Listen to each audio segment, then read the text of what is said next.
And then they think somehow or another recovery is supposed to come from that. You know what you're doing when you go to a meeting like that or when you are in a meeting like that? You're giving energy to what? Not the recovery. You're not giving energy to the solution. You're giving energy to the problem.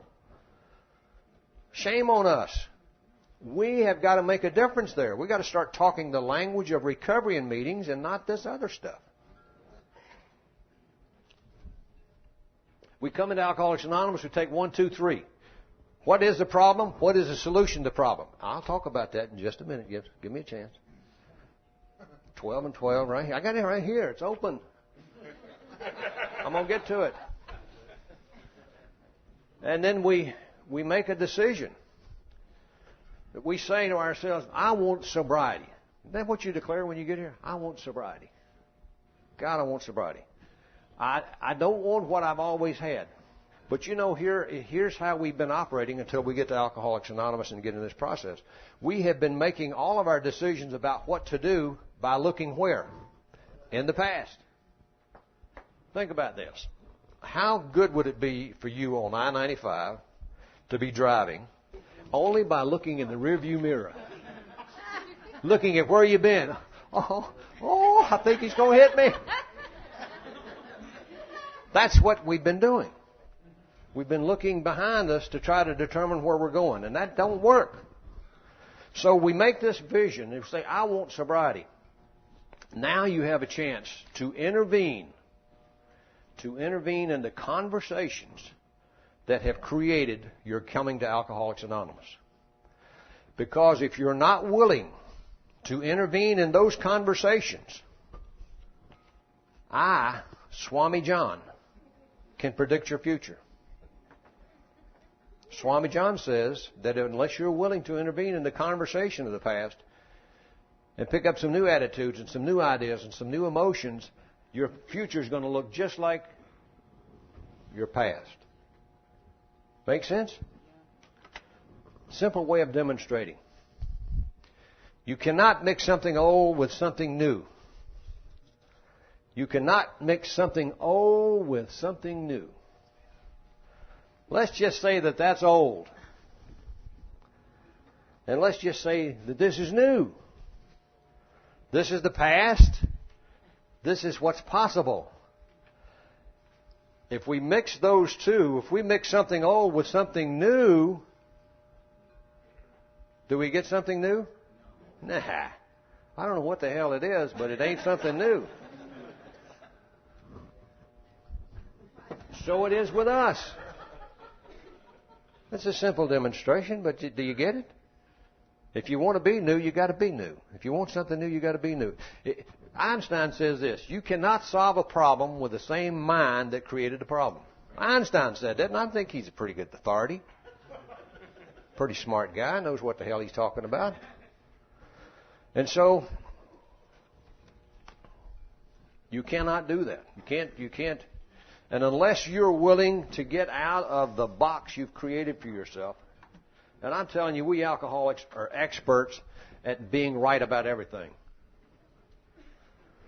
And we create a box for ourselves, a fixed, rigid thinking, which will not allow us to overcome who we are, to become who we can be. So we're very limited unless we're willing to break through that box. Very limited. And it's going to take some things from you and I in order to get that. I lay them out in that, because staying sober is not just a walk in the park here. There's some things that you and I have to be in order to get it. And if you're a good sponsor, you stand in front of somebody that you're working with and you say, listen, my friend, this is what it's going to take from you. It's not just going to meetings and not drinking. A little bit more to it than that. You've got to be open-minded. And I know you've never been open-minded. I've just had a 15-minute conversation with you, and I tell you, you're not open-minded.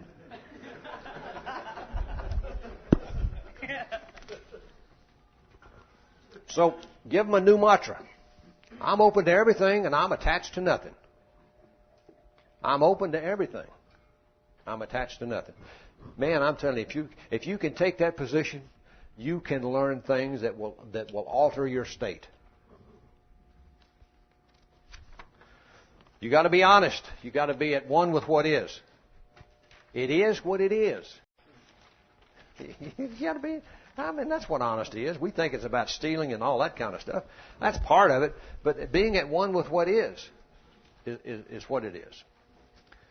Live your life as if your word matters. When you give your word, keep it. Before this weekend is over, about 20% of those file folders out there will not be picked up. For I don't know what reasons. I don't care. I'm just talking about the way it is. They gave their word that they would be here because they registered. They put up a measly $20. And I don't guess that's too important. But we ought to charge $400. No? Okay, just checking. Well, maybe it would be important. But things happen. They happen. I'm going to get this out of here. And we call those things, what do you think we call them? Considerations. There always will be considerations.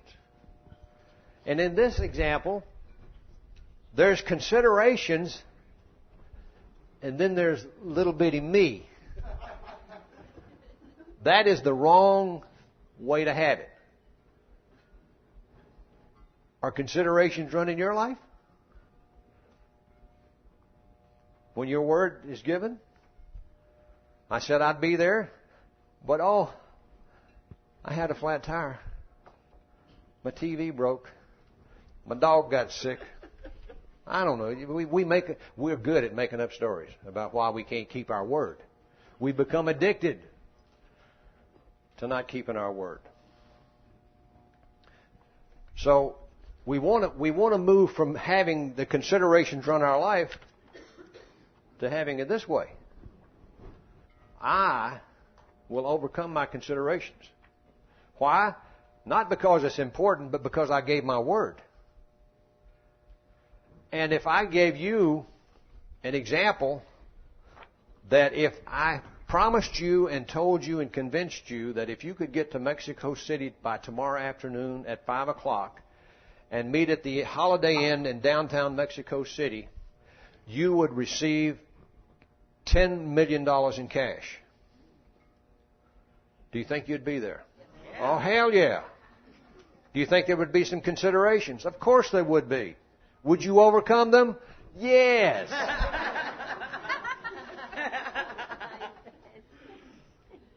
So make your word as important as the $10 million. And they won't run your life, you'll run their life. Now, we have to participate fully. You have to engage yourself in the process known as recovery. Engage. Be active. This is not a sitting around waiting for it to happen thing. You make it happen by your engagement in the process. You have to exercise a little courage. When you get to that 9th step, or when you even into the 4th step, you got to think about all those things. You got to have courage to write it down. I know your hand will shake a little bit, but just go ahead and do it. Have the courage to write it down. This is who you are. This is an inventory of who you are. And have the courage to do that. Fear will pop up, but courage is having the fear and doing it anyway. It takes some risk. You're going to have to take some risk. You can say, I promised myself I'd never tell anybody this secret. But my life is on the line. I'd say it's rather important. So I'll write it down anyway and let the chips fall where they may. So be willing to take some risk. Most of us don't take risk. Oh, no. You know, when you take a risk, you are a very vulnerable human being, right? And when we're vulnerable, we're a little sensitive. We might make a mistake. And oh my God, what will they think if I stumble and fall? So we do not take the risk because we are dominated by what I call the 3 senior commitments. We want to look good, we want to be right, and we want to be in control.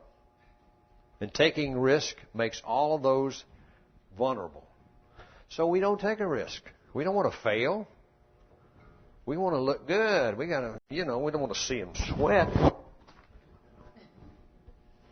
So be willing to take the risk and make a commitment. And I'm not talking about a casual commitment. I'm talking about one that you say to yourself that I am convinced that my life is literally on the line. That if I don't follow this process, I will die a life that is miserable. So you get committed to that, and then you let yourself be consumed by that commitment. That it dominates your thinking. It's got to be the most important business you conduct every day of your life. It comes before family. It comes before job. It comes before anything else. Because if you have one drink of alcohol, you ain't going to have no family. You ain't going to have no job, and society wants nothing to do with you. Is that important? I think it is. So get consumed, but let it just take you over. Nothing wrong with that. Be possessed, if need be, by the idea that I am going to invent myself to be who I want to be.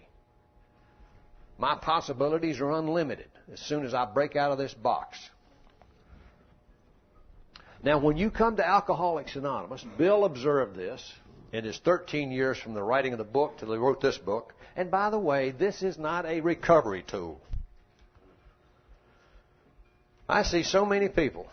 When I went to Sweden, and we did a big book study over there, although AA had been in Sweden for a long period of time, nobody had more than 4 or 5 years of sobriety. And I asked Charlie, I said, Charlie, we were going to a meeting, I said, Charlie, what the hell is going on here? Nobody's got any sobriety over here. He said, well, just notice what they're taking to the meetings with them. And I looked, and they were taking this book. And the reason they were taking this book is that somebody who was dumb as a box of rocks told them that you could recover by using this thing. And they didn't read the book. All you got to do is read the foreword. And it says right in there, as plain as it can be on page 17. It just tells you what this book is. It says the book Alcoholics Anonymous is the basic text of the fellowship, still is. This present volume proposes to broaden and deepen the understanding of the 12 steps as first written there.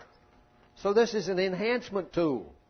There's no set of directions here. Don't tell you what to do, offer some suggestions, etc., etc. But a very powerful tool for sponsoring. Very powerful tool for sponsoring. But if you're expecting to recover by communicating with this, you're going to miss it.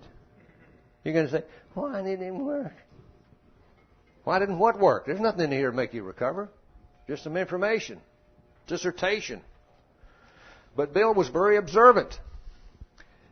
Hurry back now. The first 13 years of his life, he saw those first 13 years of AA's life, he saw us coming into Alcoholics Anonymous. And when we were confronted with the idea of faith or a belief in a power greater than ourselves, we balked. You know why?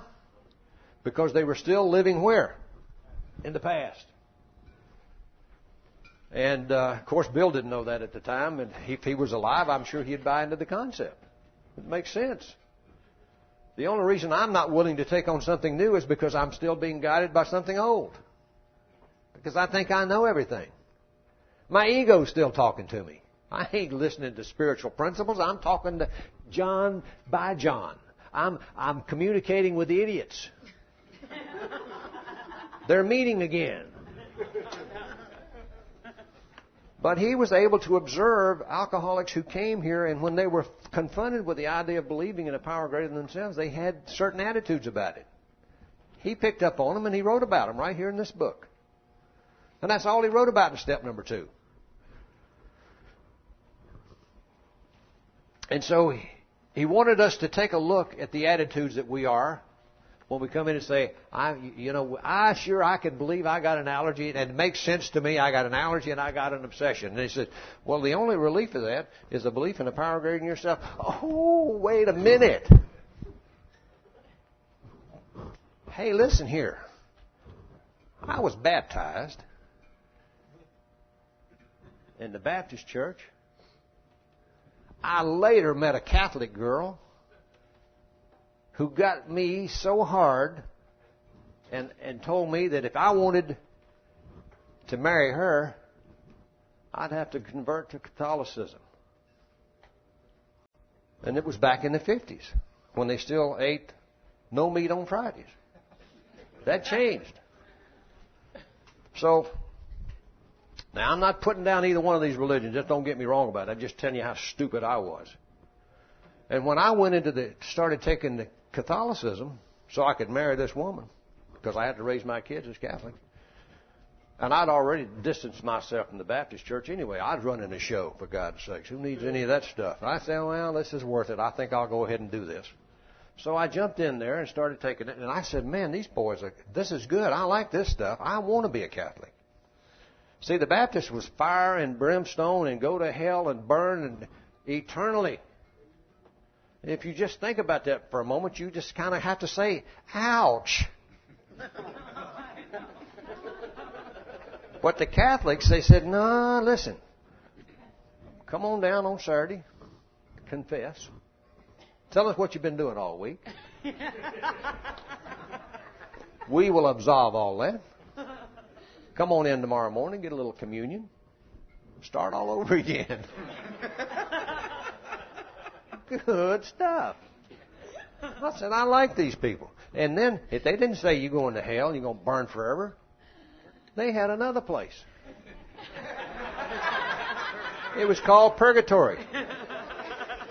Go in there and hang out for 1,000 years or so, say a few penances, and Hail Mary, and it'll be okay, then you'll be entering in. Now, that sounded like a damn good deal to me. So, I mean, by the time I got out, and then I went to college, took a couple of sociology courses.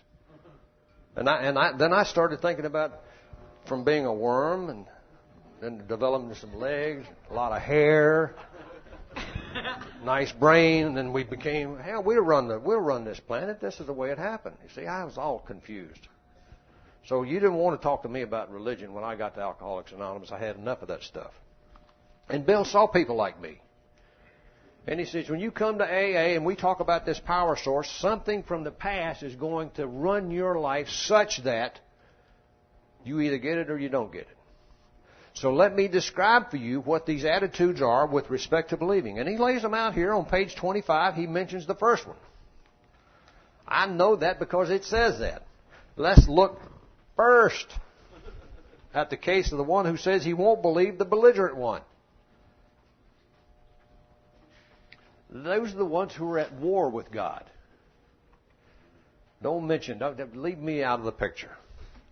He's in a state of mind which can be described only as a savage. Have you seen any of these in your meetings lately? Okay, all right. If you hear the word God mentioned in a meeting and 2 or 3 people get up, those are the ones. Okay, he cherishes the thought that man, risen so majestically from a single cell into the I hate that word, primordial.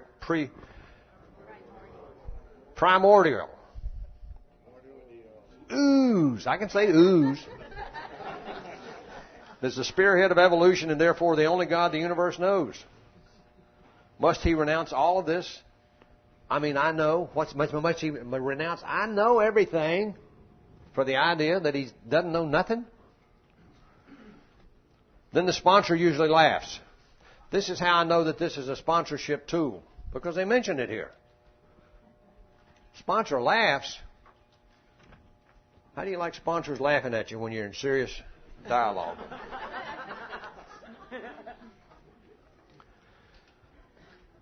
Then he gives us the answer, and the answer is down on page 26 there. Starting with first. There's a clue. First, Alcoholics Anonymous does not demand that you believe in anything. Does it? Absolutely not. All of the 12 steps are but suggestions until you take the first one, and then they're all directions. Just know that. Decided I'm powerless over alcohol, my life's unmanageable. You have admitted to having an allergy of the body and an obsession of the mind. And so no longer will you get it by having a suggestion made. Second, to get sober, stay sober, you don't have to swallow all of step 2 right now. You don't have to swallow it all right now. Coming to believe means that. It's a process, isn't it? Coming to believe is not believe. It's coming to believe. Give me some more information. Give me, tickle me a little bit more with this stuff. Third, all you really need is truly an open mind. Did we go over that? That's one of the requirements. A closed mind will not allow anything to come in and penetrate what the ego thinks it already knows. And see, what the whole idea of that is to bust up the scheme of the ego to run your life. That's what recovery is all about. Is to bust through that nonsense that you think that you know everything and you don't know nothing. And the evidence for your not having a successful life is the fact that you're an Alcoholics Anonymous. You have a disease. Your thinking has gotten you there. You have been running your life by saying, I can't deal with life, so I'll use this stuff. How many of you had the same experience I had the first time you drank? That you thought it was the answer to life. That's what I thought. A junior in high school, couldn't talk to a woman, couldn't dance, couldn't have any fun, always on the outside looking at everybody else with their life running just fine. Nice clothes, nice babes, nice cars, and then there's me. Then I had a drink of alcohol. I stepped right into the middle of the circle, man. I didn't need no damn car. I could talk to women. I found out I could dance.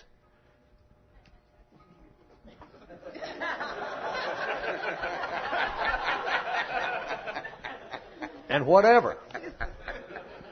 Got to take my shoes off. I'm getting a little tight here. So,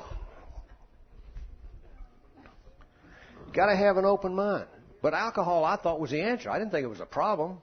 And maybe it was an answer to begin with. I mean, I got out of high school. Then I went to service, and then I went to college. Man, I used to get with my sponsor, and every now and then he'd try to think he was smarter than I was. I'd flash this ring in his face. I'd say, you see, Florida State. Because I knew he only had a 6th grade education. But I forgot to remember that he'd been a school board member in Broward County for 12 years. You don't get there by being a slouch. But I used to do that. All you need is an open mind. And then it says the minute one stops arguing, and when you stop arguing, that's when you're realizing that the past is running your life. When you stop arguing, you say, I'm giving that up. I don't know. I'm going to be open to everything. I'm attached to nothing. Let me be that way. You'll be surprised how the wax gets right out of your ears that way. You begin to hear things. You start hearing music. Because you're not attached to it. And you're open to it. But if you think you know, you won't listen. The moment I stopped arguing, I could began to see and feel. Right there, step 2, gently and very gradually began to infiltrate my life. So you see, it's a gradual process. It's not a flipping on the light switch kind of thing. Very few people have that kind of an effect. Most of us have to get it through gradual, educational, give me some more information. More information leads to more information, and then begin to understand it. Do you think that I know what I know today the first day I came to Alcoholics Anonymous? Ain't no damn way. It's been a process. Because I've communicated with the literature because that's what my sponsor told me to do. And I was desperate enough to say, I'll do whatever you say. I'm glad you just asked me to communicate with the literature and you didn't ask me to hop across this floor on my lips through broken glass. But he could have, and I'd have been willing to do it. That's how desperate I was. Now, if you ain't reached that point of desperation, you could. Wouldn't take long either. Page 28. Consider next. Keyword there being next, that's why I know that's number 2. I'm so smart. Consider next the plight of those who once had faith but had lost it. I was there. I was there. When I was 8 or 9 years old, I was right in the middle of the mix. Sunday school, BTU, church, 3 or 4 times a week. I mean, those folks said, the more you go, the better your opportunity for salvation, John. Listen, I'll go a lot. People in AA feel the same way. Oh, I went to 6,000 meetings last month. What the hell happened? I'm drunk again. Ain't no connection.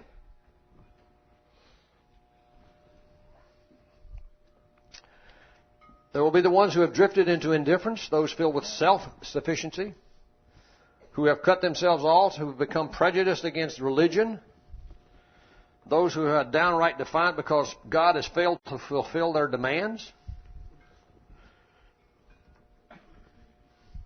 Here's the answer. Bottom of the page. Any numbers of AAs can say to the drifter, yes, we were diverted from our childhood faith also. The overconfidence of youth was too much for us. Of course we were glad that a good home and religious training had given us certain values. And most of us come from good homes and good values. Most of us. But yet we become alcoholics anyway. Because whatever happens, we start evolving into a selfish and self-centered position. I know everything. You can't tell me nothing. And really, alcoholism is a manifestation of a disease called selfish and self-centeredness. At least alcohol can bring you to a place of surrender where you say, man, I can't go on this way anymore. There's a lot of people functioning out there that never had a drink but are sick as the hell we ever were. I see them all the time. Selfish and self-centered people. If they could do an inventory, it would look just like ours. They'd be full of resentments, they'd be full of fear, and they want to hurt everybody. It'd look just like ours. But they'll never do that. They'll say, who needs that? Nothing wrong with me. It's all them other idiots. Did you ever say that? Now we come to another problem. Type number 3.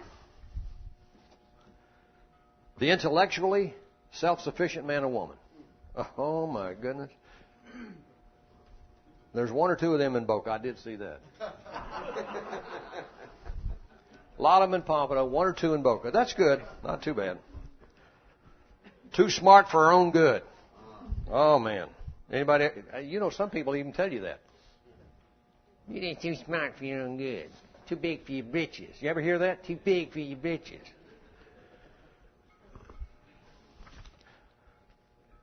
Well, the answer to that is very simple, and it looks like the answer to some others. It's like there are two doors. You're facing two doors. There's only one there on the screen, but if you just imagine you're facing two doors. And over the top of the door, on one side it says, with respect to your belief in a power greater than yourself, it says, reconsider. And then there's the other door, and over the top of it says, or die. Reconsider, die. God, let me think about that. But that's what it says. We saw that we had to reconsider or die with such a position. And it's the same position with all of them. Reconsider or die. And you know, sometimes it takes alcoholics about 30, 40 minutes to decide, I don't know.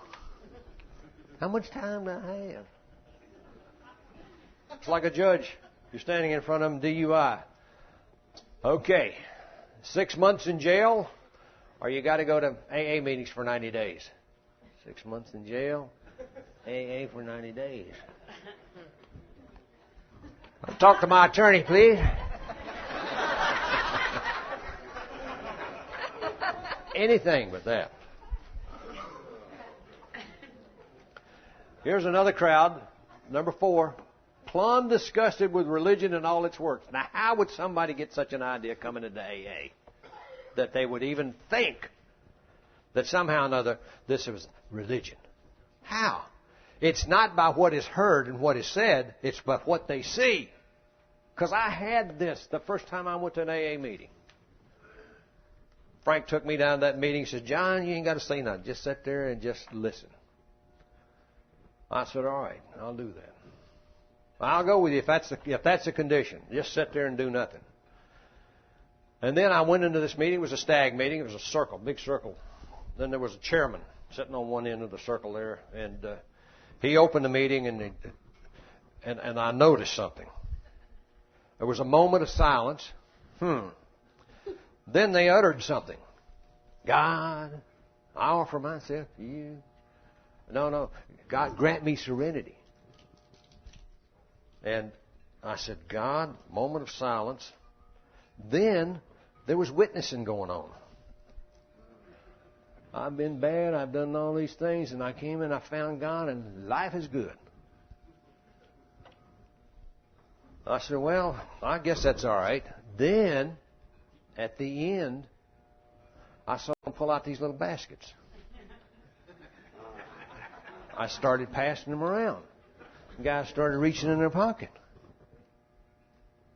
I said, where in the hell have I seen this before? I've been there. That don't work. So, see, my interpretation was all screwed up based on my beliefs. See how important it is to interfere and intervene in the conversation of that stuff? But I drew my conclusion after that meeting. I said, Frank, that's a damn religious meeting. I've been to church. That shit don't work for me. He said, it's not that. I said, well, I heard them. The first thing they did was pray together. Then they did this witness and stuff, and then they passed that hat. I said, I know where I've seen that. He said, well, you got it all missed. You got to keep coming back. Just come on back, and we'll see it again, and notice it. It's not what you think it is. But I was desperate enough to try it. I went back. Whether they wanted me or not, I went back. He gave me another thing about it. Said, you don't have to say anything. But I noticed when I was in that circle, everybody was saying something. Got around to me. I like being in that meeting. I like being where I was. And so they come back to me, and I'm thinking, Frank said I didn't have to say nothing. But everybody's saying something. If I don't say nothing, they'd probably kick me out. So I say, my name is John. I'm an alcoholic. I'll pass. I had no idea what I had just said, nor what it meant. I had no idea. But he said, because I wanted to sit there and just listen. But misunderstanding based on what I observed.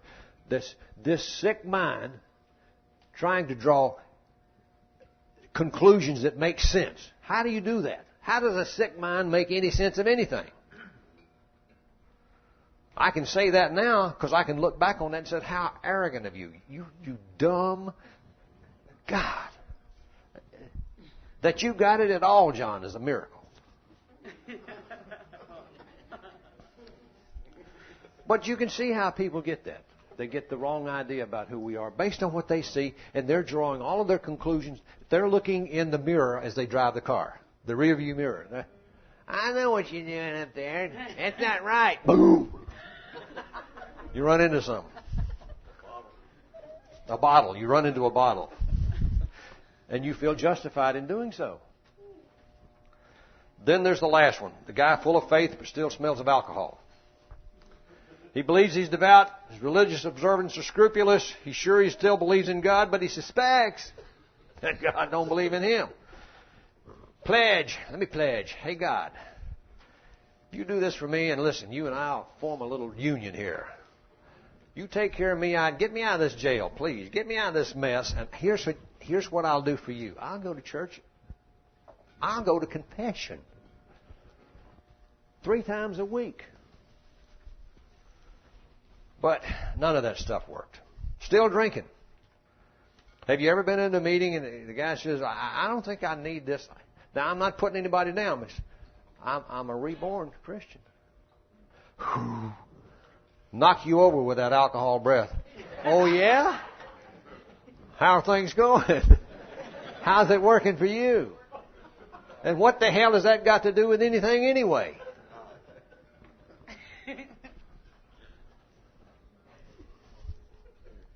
they think it does. Amazing.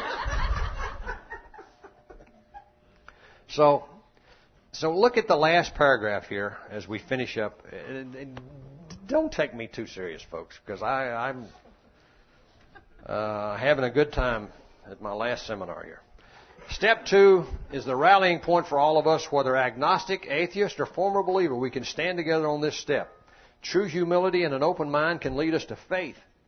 True humility, and we're going to find out what humility is in step 5 in this book. It's nothing more than a clear recognition of who and what you are, followed by a sincere effort to become what you can be. That's all it is. That's humility. It's moving from being a I call them take sucks, a taker, to becoming a giver. That's a transition. That's the transformation. You start saying, it's what's in it for me. You start saying, what can I do for you? How can I help you? How can I bring something good to this party? And you become guided by a prayer that's also in this book. Step 11. Take a look at that. St. Francis's prayer. Be guided by that. Where there's darkness, where can I bring some light? What can I do to add something to life? And this is what happens when you take such a position. Get out of your own way. That's the only thing that's blocking you is you. You just got to have to understand that you are the detrimental factor to the whole process called recovery. Because within you is the power source. You came in sick, didn't know anything, but you had within you the power source. It's called God, as you understand Him. These sources, this book, will lead you to the source. And you will find out that you are such an excellent, capable, powerful person. And you always have been. But you've been listening to your ego that hasn't allowed you to be in life and live and be excited about it and have some passion for it. Have some integrity in your life. Keep your word and all those things. But you just understand, AA knows. AA knows what's blocking you. AA is just reminding us of the things that are blocking us so we can get out of our own way and just jump in with both feet and both hands to the program of Alcoholics Anonymous. So step 2 is the answer. Believe in a power that will restore you to right thinking, which will lead you to a life unimagined. Sounds like Pollyanna, but it's not. Too many people I know in my own experience guarantees it. It's amazing. So, we're going to take a 15-minute break, 10-minute break, and Charlie and Joe will be back in about 10 minutes. 10 minutes?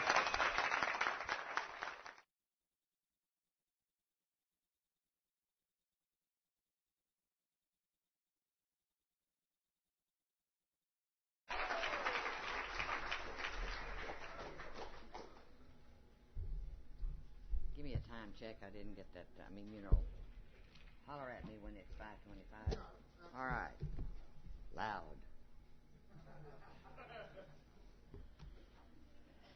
Hey, I'm still Willie, and I'm still an alcoholic. Doesn't that beat all? Thought maybe I'd get over it by now. Did they turn the lights out on us again? I'm going blind as well as deaf. Not deaf yet, but I get sounds out of here. People talking. Of course, I'm all by myself in a deserted place when they start talking with this infected ear, but that's all right. Okay, we're going to do step 3. And I want to flicker flashback and give you the principle of the little guideline that I gave you that absolutely... not written in stone. Please don't pass on that these are the principles. No, they're just what was passed on to me. And I have really been happy with the chain that has been there for me all along. And I was given so many little gifts. And this was beautiful for this man to say, you know, Willie, this helps me when I'm working with other people. Because at that time I was fired up and that's what I wanted to do. And he said, because they always ask, where are the principles? So he said, I decided that I could make some of my own, going by each step and what we needed to start working on in our lives. And in that step 1, remember, it was honesty. That's the basic principle of step 1. As far as I can see, if you find another principle that works in better with the step we're on, you mark the one out I gave you, and you put yours in there. But as we go along, I think you'll see some semblance of reasoning behind the principles that we can start working on as we take the step. We can carry that honesty into everyday living to the best of our ability. It takes a while, as I said this morning. It takes a while to start thinking in honest terms, because we're all mixed up about what honesty is. I was certainly mixed up. When I say we all were, I'm putting me number 1, because otherwise I couldn't judge. But I know that I was so mixed up. I didn't lie to people. As I told you all today, I was a teacher. I had been a teacher for many years. I had never lied to a school board. I might skirt around a few things, but I never did tell them a bald-faced lie. And I didn't envision myself as a liar in the way I had become. But when we have to start lying about our drinking, it starts carrying on into every facet of our lives. But it comes on in the form of excuses, rationalizing. If you put excuses and rationalizing and lying in a sack and shake them up real good, they're going to all fall out together, because they all amount to the same thing. You let me alone with an excuse, and I get started and I'm doing all right. But you always have to make an excuse for yourself sound a little better, to make yourself feel a little better about yourself, about screwing something up. So you start in with these little explanations, but gosh, a thought comes that, ooh, this will make it sound better, like it's not my fault at all. I wasn't even there at the time. I was over in the other county. But if you let me alone with it a while, just a plain old excuse, I'm going to lie to you, because I want to make it sound as good as I possibly can to put me in a better light. So I've started building on that, and I tried to over and over, and of course I still make excuses. That's a human trait, because we want to just not be wrong all the time. That's not reasonable.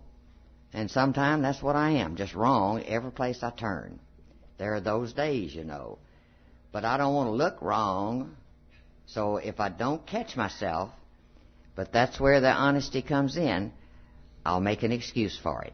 If I'm late to an appointment, I go on and on and on and on. And even if it's true, it starts out true, but then it gets bigger and bigger and bigger. And before you know it, I've told you a lie. And all I had to do was say, I didn't leave home in time. That's why I'm late. It's usually that simple. And even if there was, anything that happened that really delayed me and it was an honest thing, it doesn't do any good. I'm taking up your time by telling you all the details about why I was late. But I want to look better in your eyes and not look like a person that can't keep an appointment on time. So I watch myself on that, because it's not just a bald-faced lie that you tell somebody, but those little habits that I needed to break. So that acceptance in step 1, honesty and acceptance of the fact that we are alcoholic. And even if it's iffy at first, if we don't quite believe it, I kept saying it. I kept saying it because they expected me to say it until I understood it. Okay, step 2, we pick up the principle of hope. And dear Lord, we've never needed it like we need it now. And that's one of the first things I try to pass on to the girls. Okay, this is rough for you right now, but you'll make it. You'll make it, honey. Keep putting one foot in front of the other. Give her that hope, because I know how important hope is in my life.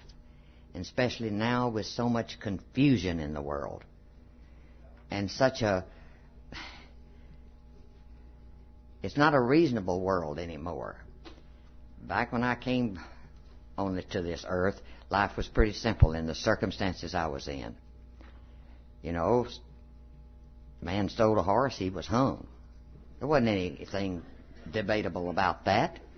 It was clear, cut, and dried. They didn't take him to a jury. They didn't do anything. He stole a man's horse. They hung him. And that's a bad example, but it's the only one I could think of at the time. Sometimes my mind works good. Sometimes it goes back to...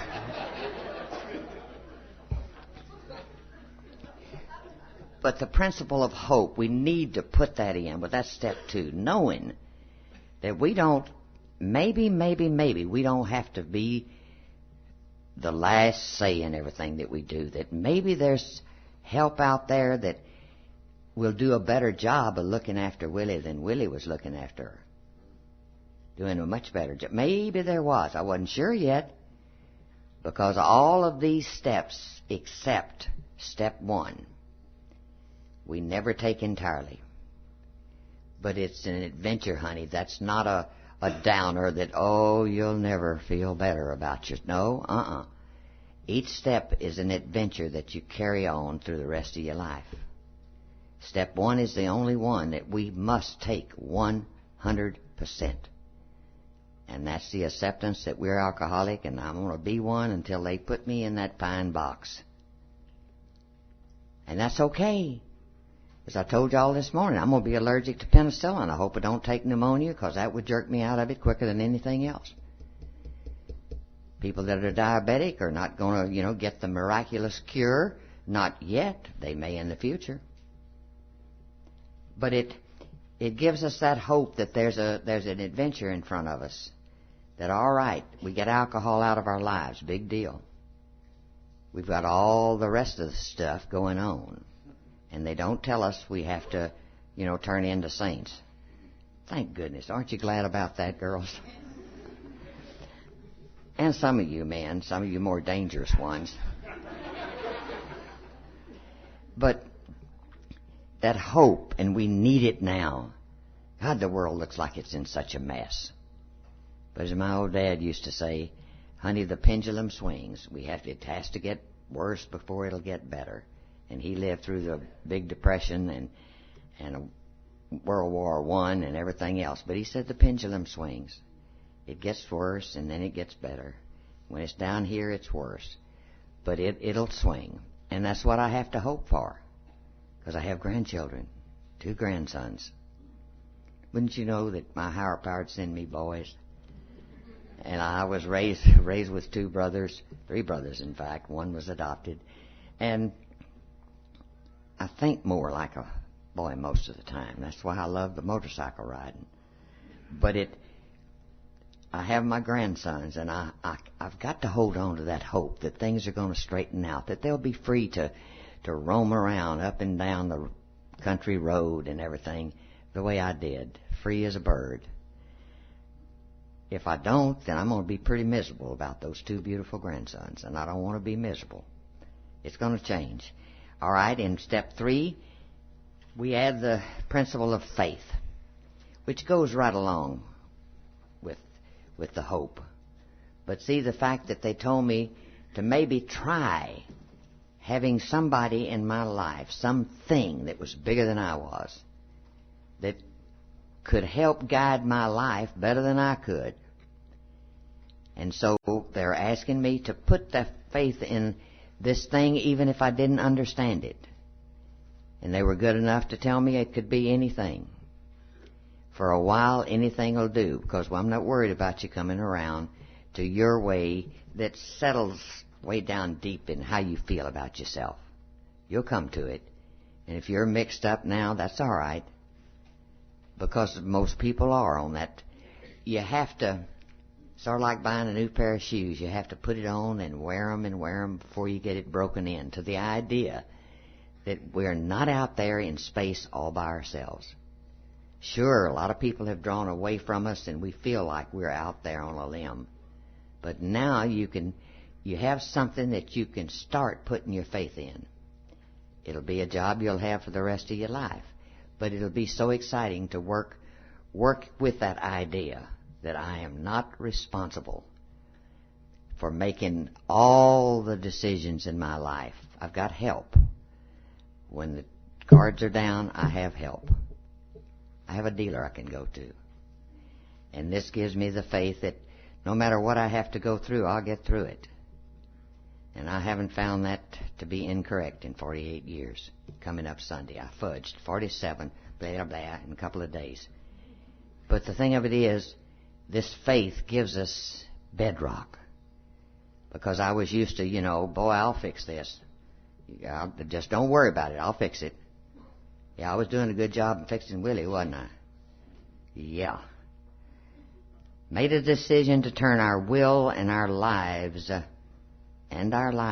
sort of skipped over that when I first read it and first looked at it. Our lives over to the care of God as we understood Him. Not only that will that I had that was turned upside down to have things my way or the highway. If you didn't do it my way, just move out of the way. But not only that hell-bent for China attitude, but to turn my life, my daily living over to the care of something else, I couldn't do that. And in the beginning, just reading it, but like so many good people, I read a statement and drew a conclusion instead of really seeing what the rest of the thing said. Look at the first word.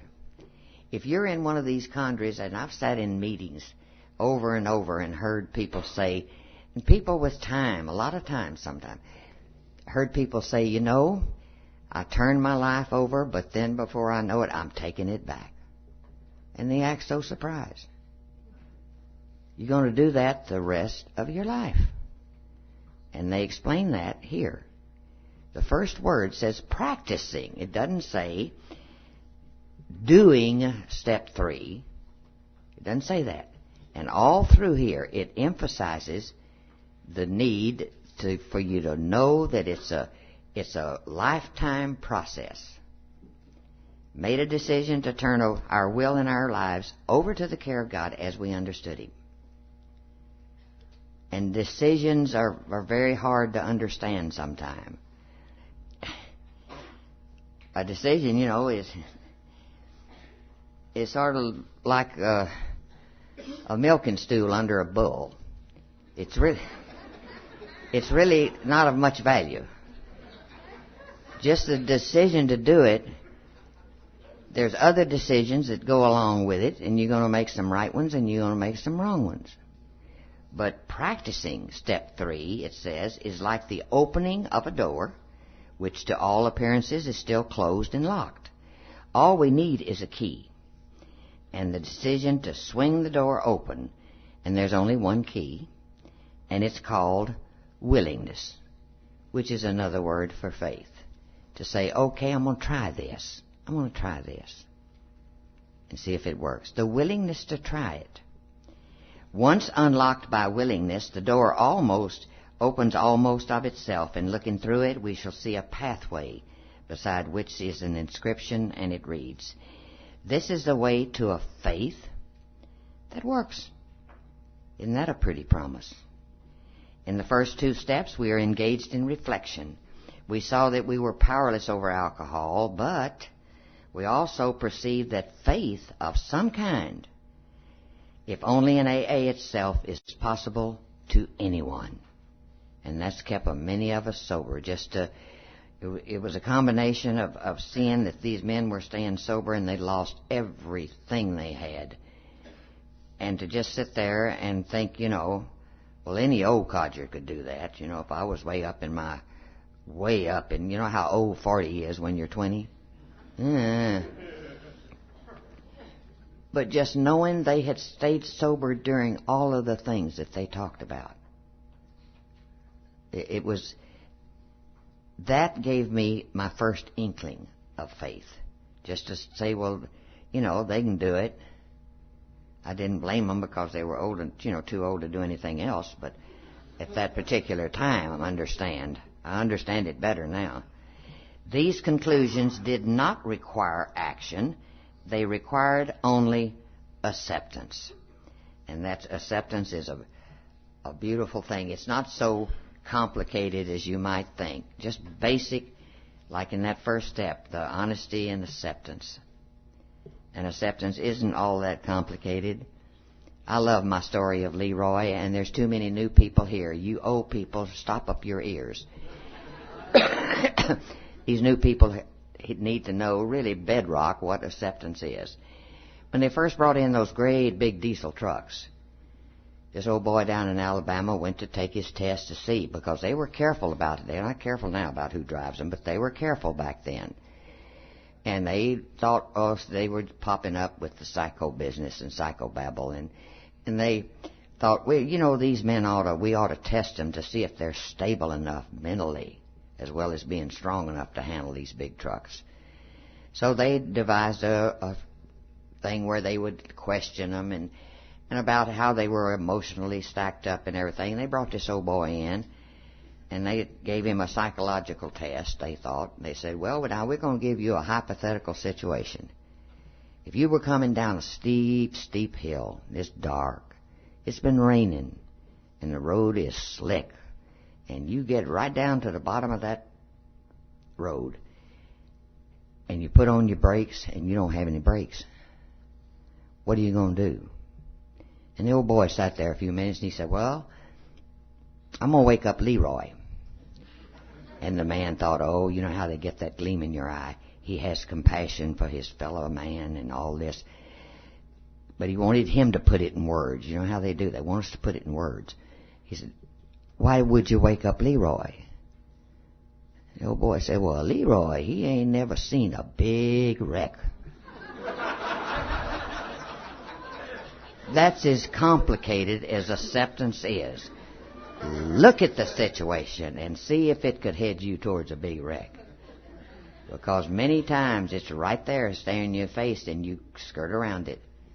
Oh yeah, but so-and-so and so-and-so and so-and-so. He wasn't worried about Leroy because he just wanted to be sure he didn't miss the wreck. And that's how simple. See, I seemed to complicate everything when I came in here. Everything was so complicated. Somebody once said, Willie, you could complicate a one-car funeral. And that is the truth. But that's the way my life had gotten complicated due to the drinking. You can't mess with booze and drink as much booze as we did without life getting pretty complicated.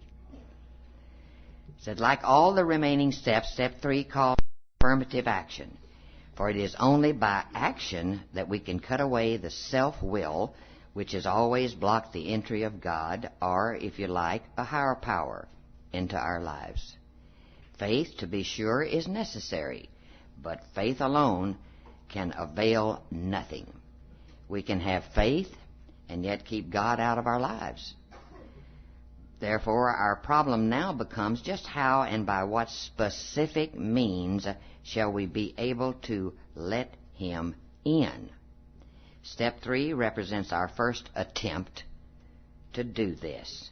In fact, the effectiveness, good promise coming up, the effectiveness of the whole AA program will rest upon how well and earnestly we have tried. See, all those words are telling us this is not going to come to a basic conclusion. Tried to come to a decision to turn our will and our lives over to the care of God as we understood Him. Because how many times have we thought, I've done that. I have taken step 3, I'm there. And then you let something come up, and the old self-will, that's basic to all human beings, as we talked about this morning. It's going to slam that door shut. Let's read on. It says, to every worldly and practical-minded beginner, this step looks hard, even impossible.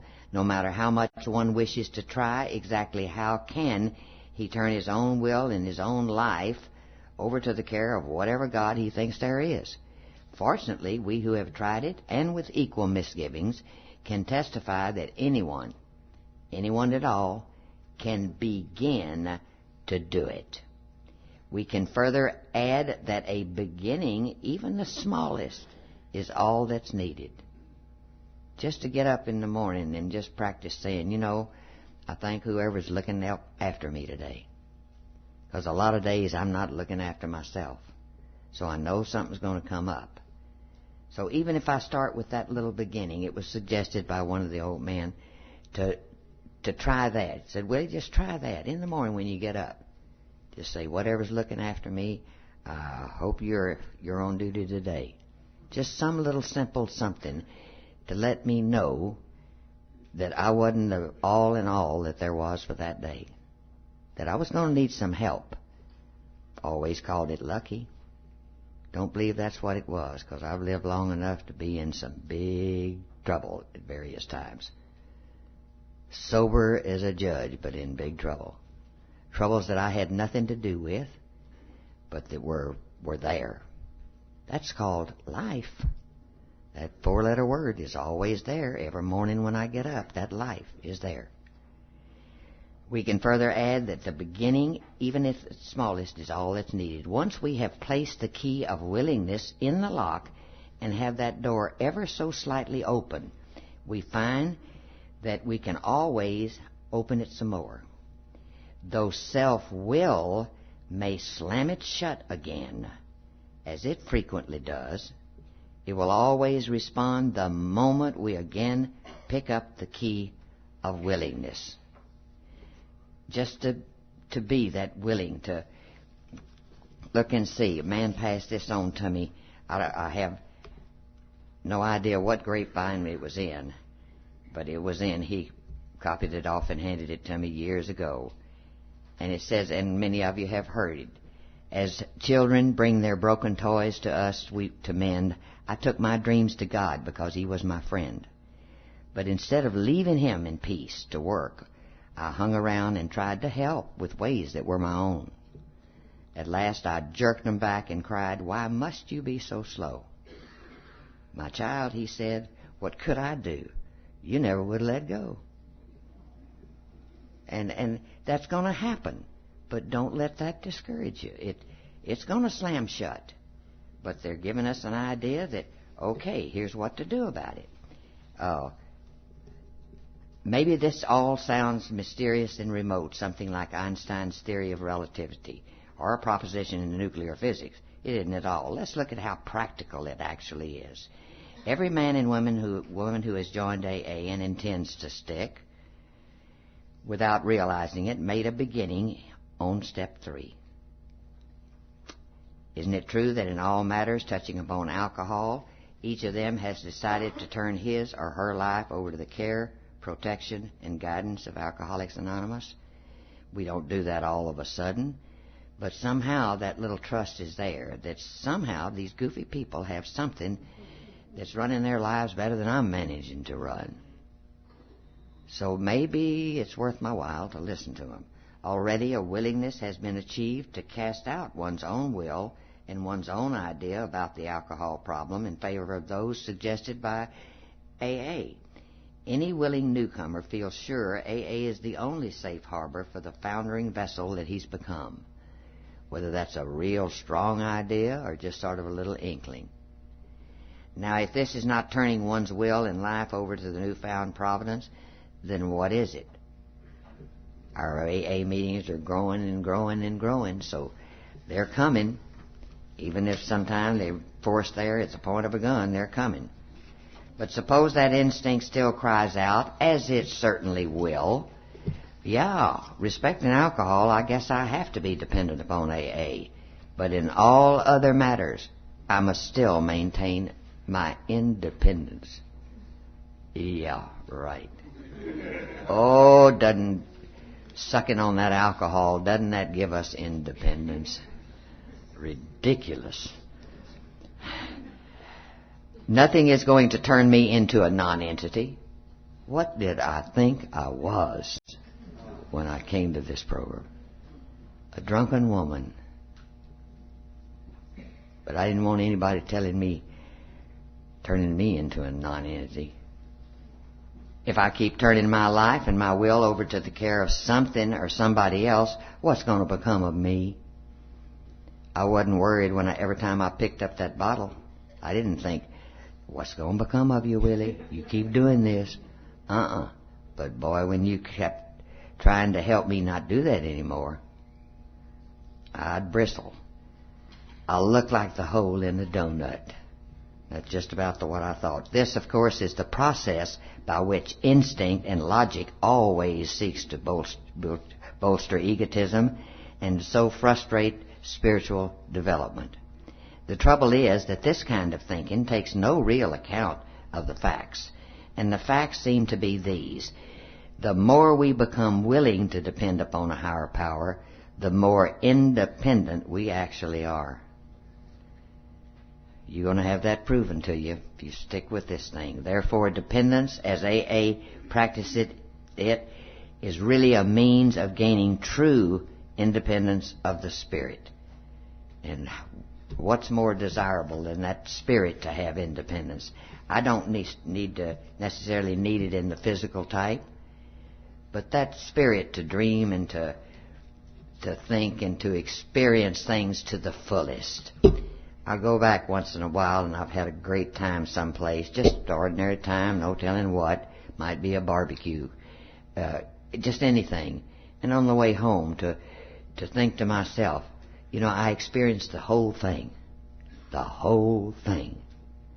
The barbecuing and the brouhahas and the laughing and the shoving around and doing all the things that people in Texas do at the barbecue. Stomp a little bit and get to dancing. And yeah, some of them are drinking.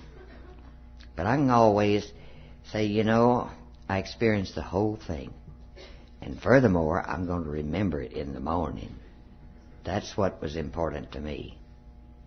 That memory of all the good times. Oh, I had so many good times that I don't have the faintest idea what they were all about. But I was sure I had a good time.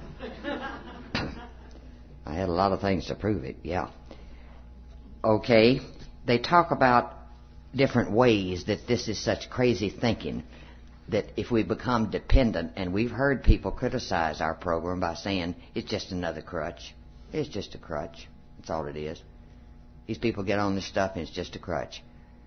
If I have a broken leg, you better believe I'm going to use a crutch. If I don't, I'll have to sit on my can and not be able to do anything. You better believe I want to pick up a crutch so I can get on with my life. And we think of independence being taken away from us if we follow the suggestions of this program and the suggestions of the people that are trying to help me. They're not asking us to sign any petition or have it notarized. I never had one of them giving a notary public and say, you got to notarize this statement. No, they're just suggesting. And for my independence to be taken away from me. We're not independent in so many areas of our life. Do you grow your own groceries or do you go to the store? Do you do your own healing or do you go to the doctor? When you need, legal help, do you do it yourself or you go to a lawyer? We're dependent in every area. We can light candles when our power goes off, our electricity goes off. We can light candles, but we sure can't see as well. We're dependent in so many areas. What's wrong with that? If it's a good thing, I'll be dependent on it. When the power goes out and it goes up to 105 or 6 in Texas, you better believe I'd love to be dependent on that AC coming back on. But see, that's not a sick dependency. Not all dependencies are bad. So if you think that, these people want to run my life, they want to tell me everything, some people will, maybe give you a little more advice than you wanted. You didn't want any and weren't supposed to get any in the beginning. But we can always either do it or not do it. One of the two. But when they give a basic suggestion that's not illegal, immoral, or fattening, it's all right to go ahead and do it. Give it a try. Okay. It talks about the different kinds of dependency and how crazy that is. On 37, but the moment our mental or emotional independence is in question, how differently we behave, how persistently we claim the right to decide all by ourselves just what we shall think and just how we shall act. Oh yeah, we'll weigh the pros and cons of every problem. We'll listen politely to those who would advise us, but all the decisions are to be ours alone. Nobody is going to meddle with my personal independence in such matters. Besides, we think there is no one we can surely trust. We are certain that our intelligence, backed by willpower, can rightly control our inner lives and guarantee us success in the world that we live in. This brave philosophy wherein each man plays God. Sounds good in the speaking, but it still has to meet that acid test. How well does it actually work? One good look in the mirror ought to be the answer enough for any alcoholic. Just how much sense does it make? You know, when you do break an arm or a limb or a back or anything, you go to the therapist, they send you to the therapist, and you follow his suggestions. What is he trying to do? Run your life? Telling me how to strengthen my back, telling me how I'm going to be able to walk again. I'll do it by myself. How much sense does that make? See, I saw with my thinking, I wasn't thinking. Not really. I was reacting. Nobody's going to tell me how. And yet, when I need medical help, I go to the doctor and try to follow his directions, whether I agree with them or not. I'm going to try to, take the dumb pills, and when they always tell me, now be sure and take all these antibiotics. And I get to feeling better in 3 days, and I look at that little pill bottle, and I think, take that, I guess because I paid for it, I might as well go ahead and take it.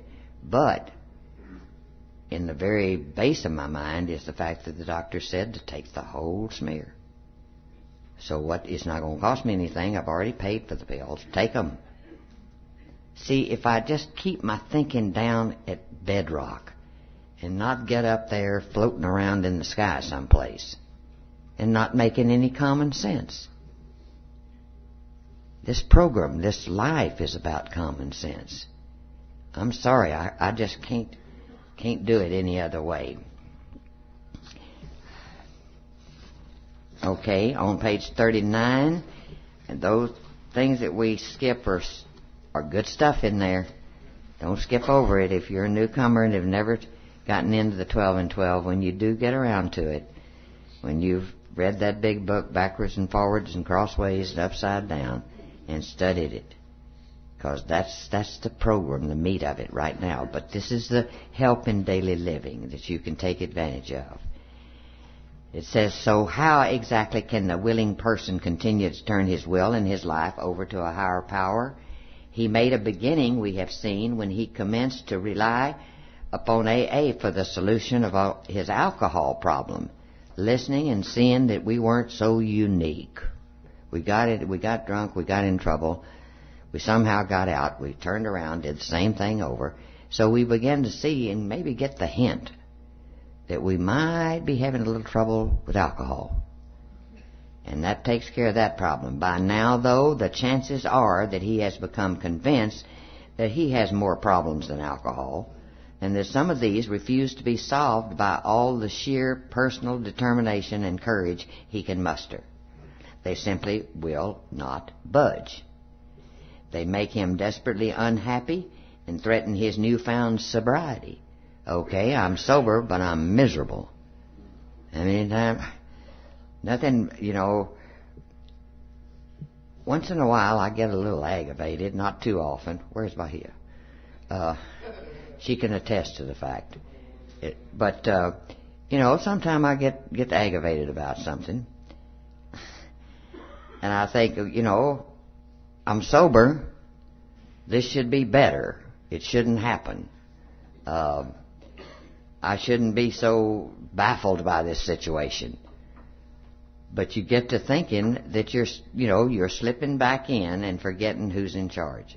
And that's very easy to do. With all the the complications that life hands us. So we can be sober and everything not be happy, happy, happy. But I hate to sit in a meeting and some old bloke in the back will say, you know, I've been sober 20 years. I was miserable when I'm drinking and I'm miserable now. But I'm sober and been sober 20 years. And he looks like somebody just hit him in the face with a dead fish. You know, what a beautiful thing to offer the newcomer walking in. You're just gonna love it here. You're gonna be happy to be sober. Not, you know, tell him how happy he's gonna be, but look like you're just about ready to be laid out someplace. That isn't all there is. Being sober is very important because you can't get the rest of this program without being sober. But by George, you know, you can say, you know, maybe I got some other problems here. Some old human being traits that I need to narrow down to size because they're just about to swallow me whole.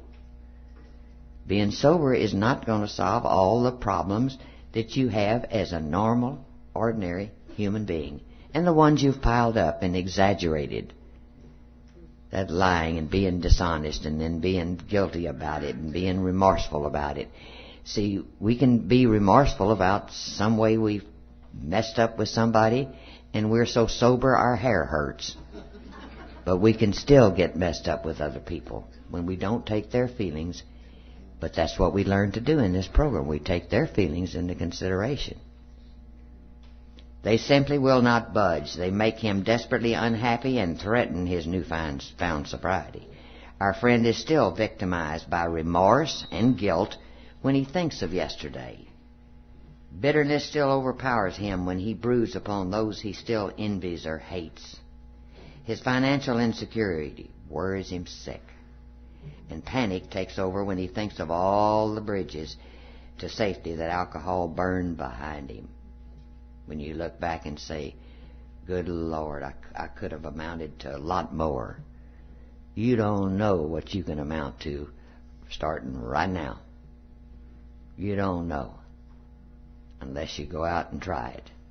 And maybe circumstances don't permit you to fulfill a dream that you have when you were right past being a teenager. That's all right. Get a new dream and then fulfill it. That's when I took up motorcycle riding. I know when I pile out of the driveway in my motorcycle, you know, on my motorcycle, my neighbors might look over and say that old broad's crazier than a loon driving that. Well, but I didn't start just all of a sudden. I started with my son when he started. I mean, I got interested in it, and then I started riding on the back of his motorcycle. Pulling in the driveway one day, I said, you know, honey, would you mind if I bought a motorcycle? Let's go, Mama, right now.